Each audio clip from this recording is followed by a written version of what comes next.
ನಮ್ಮ ನಾಯಕರಾದಂಥ ರಾಹುಲ್ ಗಾಂಧಿಯವರು ನಮ್ಮ ಕೆಪಿಸಿಸಿಯ ರಿಸರ್ಚ್ ಟೀಮ್ ಇಲ್ಲಿ ಕೆಲವು ಏನು ಅಕ್ರಮಗಳು ನಡೆದಿದೆ ಅದನ್ನೆಲ್ಲ ಅವರ ಗಮನಕ್ಕೆ ಸೆಳೆದಿತ್ತು. ಆ ವಿಚಾರವಾಗಿ ಇಲ್ಲಿಗೆ ಬರ್ತಾ ಇದ್ದಾರೆ.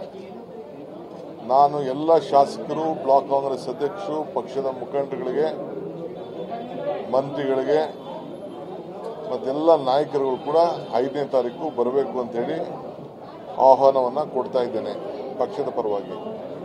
ನಾಳೆ ಸುರ್ಜೇವಾಲಾ ಅವರು ಬರ್ತಾ ಇದ್ದಾರೆ. ಅವರು ಕೂಡ ನಮ್ಮೆಲ್ಲ ಶಾಸಕರುಗಳ ಸಭೆಯನ್ನು ಅವರು ಮತ್ತು ನಮ್ಮ ಪದಾಧಿಕಾರಿಗಳು, ಜಿಲ್ಲಾ ಅಧ್ಯಕ್ಷಗಳ ಸಭೆಯನ್ನು ಕೂಡ ಅವರು ಕರೆದಿದ್ದಾರೆ. ಈಗ ನಾನು ಕೂಡ ಒಂದು ಸಭೆಯನ್ನು, ಕಾರ್ಯಕರ್ತರ ಸಭೆ, ಮುಖಂಡಗಳ ಸಭೆಯನ್ನು ಇವತ್ತು ನಾನು ಕೂಡ ಬೆಂಗಳೂರು ಡಿವಿಷನ್ ಸಂಬಂಧಪಟ್ಟಂತೆ ಕರೆದಿದ್ದೇನೆ. ಕರೆದು ಅವ್ರಿಗೇನು ನಾನು ಸೂಚನೆ ಕೊಡೋದಿದ್ದೇನೆ. ಅದು ತಿಳಿಸ್ತೀವಿ, ನಿಮ್ಗೆ ನಿಧಾನ ತಿಳಿಸ್ತೀವಿ.